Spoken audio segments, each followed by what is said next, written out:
Assalamualaikum. Siapa yang tak kenal dengan sosok Dracula? Yang kemunculannya lewat film-film selalu digambarkan sebagai pria ganteng dikelilingi wanita cantik dan suka menghisap darah. Ia juga sangat kuat dan bisa bertransformasi menjadi kelelawar untuk memburu mangsa di malam yang gelap. Air suci, peluru perak, dan bawang putih adalah hal yang paling dibencinya dan merupakan senjata ampuh yang dapat melukainya. Selama ini, Dracula hanya dianggap sebagai cerita karangan saja yang didramatisir demi kepentingan komersil. Namun, pada fakta sebenarnya tentang sosok Dracula ini memang ada di kehidupan nyata.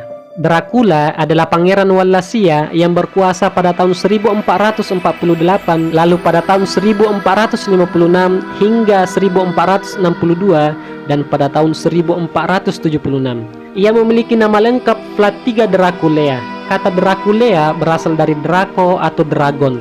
Dalam bahasa Rumania, Dracul yang berarti naga, sedangkan akhiran Lea artinya anak dari. Sehingga gabungan kedua kata itu, ia dipanggil dengan nama Vlad III Draculea yang berarti Vlad III anak dari sang naga. Istilah ini merujuk kepada ordo pasukan khusus tentara salib. Dalam sejarah, Vlad III dikenal akan perlawanannya terhadap ekspansi Kesultanan Utsmania dan hukuman yang kejam yang ia berlakukan pada musuh-musuhnya dengan cara disula, yakni ditusuk dengan kayu dari dubur sampai mulut dan ditancapkan di tanah, sehingga ia dikenal pula dengan nama Vlad Tepes atau Vlad the Impaler yang berarti Vlad si tukang sula. Akibat dari kekejamannya inilah yang menginspirasi Bram Stoker pada tahun 1897 untuk membuat sebuah novel dengan judul Dracula. Ayah Dracula adalah seorang panglima militer yang lebih sering berada di medan perang ketimbang di rumah.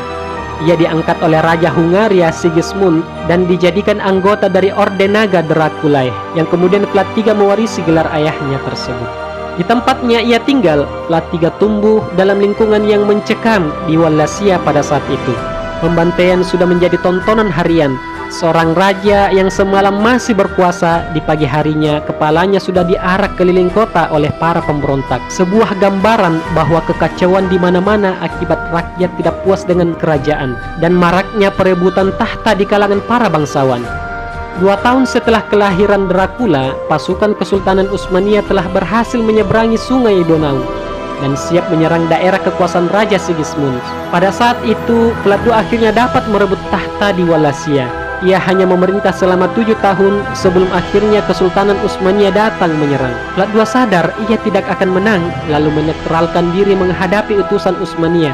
Hal ini membuat Raja Sigismund marah. Ia mengusir Vlad II dan menggantikannya dengan Janos Hunyadi.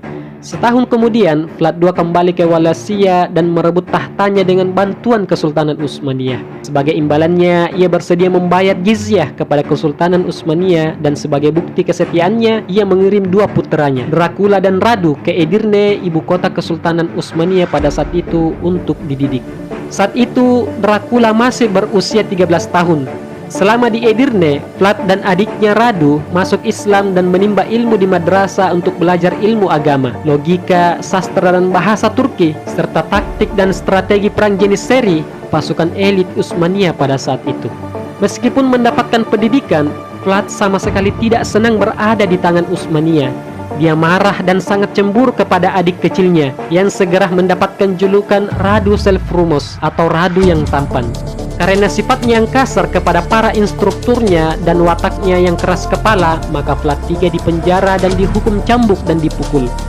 Di mana adiknya Radu berperilaku baik dan cepat memperoleh persahabatan dengan anak sultan.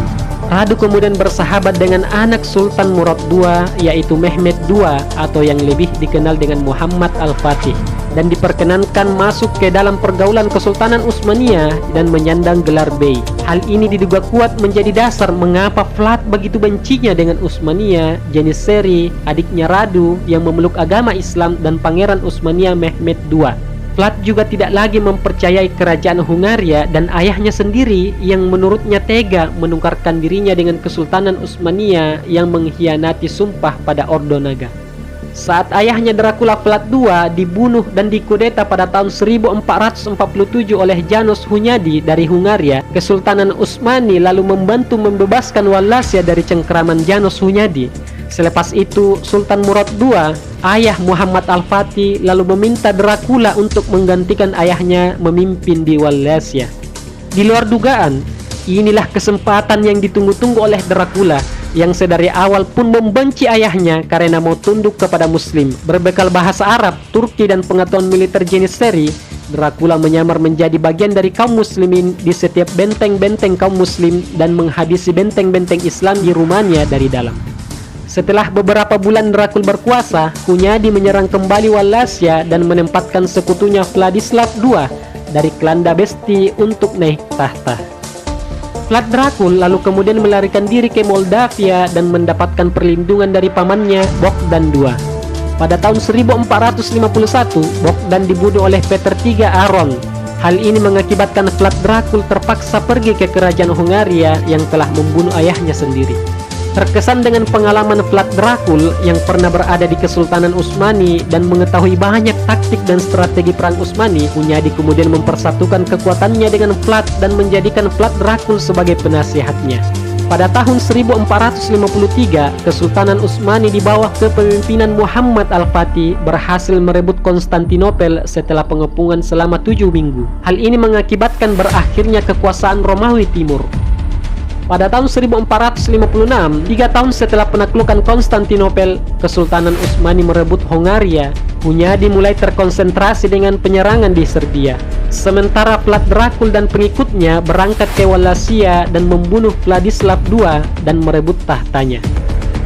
Hal pertama yang Dracul lakukan sebagai penguasa adalah melakukan reformasi dengan cara menyulah korbannya. Orang-orang pertama yang menjadi korbannya adalah para bangsawan di Wallachia yang terlibat atas pembunuhan ayahnya Vlad II. Semenjak saat itu, ia kemudian dikenal dengan nama Vlad Tepes atau Vlad Sang Penyulah. Masa pemerintahannya adalah masa-masa teror yang sangat mengerikan. Yang menjadi korban aksi sadisnya bukan hanya umat Islam yang tinggal di Wallachia, tapi juga para tuan tanah dan rakyat Wallachia yang beragama Katolik. Dikisahkan pada hari Paskah tahun 1459, Dracula mengumpulkan para bangsawan dan tuan tanah beserta keluarganya di sebuah gereja dalam sebuah jamuan makan. Setelah semuanya selesai makan, dia memerintahkan semua orang yang ada di tempat itu untuk ditangkap kemudian dibunuh dengan cara disulah. Sedangkan yang lainnya dijadikan budak pembangunan benteng untuk kepentingan darurat di kota Poenari di tepi sungai Agres. Sejarawan Yunani Kalkondiles memperkirakan jumlah semua tahanan mencapai 300 kepala keluarga, terdiri dari laki-laki dan perempuan, orang tua, bahkan anak-anak. Dendam Dracula terhadap Utsmani dan Islam semakin menjadi. Untuk menyambut hari peringatan Santo Bartolome pada tahun 1459, dia memerintahkan pasukannya untuk menangkapi para pedagang Utsmani yang ada di Wallachia. Pada waktu sebulan terkumpullah 30.000 pedagang Turki beserta keluarganya. Para pedagang yang ditawan ditelanjangi lalu digiring menuju lapangan penyulaan, lalu mereka disulah satu persatu. Ia juga membunuh utusan Muhammad Al-Fatih ketika ingin menagih jizyah yang seharusnya dibayarkan tiap tahunnya. Vlad III Dracul membunuh para utusan ini dengan memaku surban mereka ke kepalanya dengan dalih bahwa utusan ini bertindak kurang ajar, tidak menghormatinya dengan tidak mau melepas surbannya dan hanya ingin membuka surbannya di hadapan Allah Subhanahu wa Ta'ala. Aksi kejam lainnya adalah dengan menyebar virus penyakit mematikan ke wilayah-wilayah yang didiami kaum muslimin. Dia juga memerintahkan pasukannya untuk meracuni sungai Danube. Ini adalah taktik Dracula untuk membunuh pasukan Kesultanan Utsmani yang membangun kubu pertahanan di selatan sungai Danube. Mendengar kekejaman Vlad Dracul, pada tahun 1462, Sultan Muhammad Al-Fatih memerintahkan Hamzah Bey membawa 1.000 pasukan untuk menangkap Dracula. Dan nasib 1.000 pasukan ini berakhir tragis. Dracula menggunakan kemampuan infiltrasinya dengan apa yang dia pelajari di jenis seri. Dia benar-benar memahami taktik dan strategi berperang umat Islam. Lalu dengan gerakan-gerakan yang efektif, Dracula kemudian mengalahkan dan membantai 1.000 pasukan muslimin itu. Dracula menyulah atau menusuk dengan kayu dari anus hingga tembus ke kerongkongan 1.000 pasukan ini, hingga jadi hutan mayat manusia. Hamzah Bey, komandan pasukan ini, ditempatkan di tengah hutan mayat dan ditaruh di kayu paling tinggi sebagai simbol kekalahan pasukan Utsmani. Mendengar gugurnya panglima perang Hamzah Bey, maka Sultan Muhammad Al-Fatih menyiapkan pasukan yang sangat besar. dia mempercayakan Radu, adik dari Vlad Dracul sendiri, sebagai pimpinan perang dalam ekspedisi militer tersebut. Sekian dulu.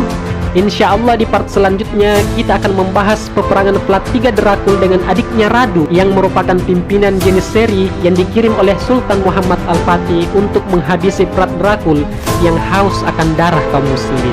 Di part selanjutnya kami juga akan membahas akhir dari riwayat Vlad Dracul yang mati di tangan kaum muslimin pada suatu peperangan yang lainnya. Wallahu a'lam bishawab.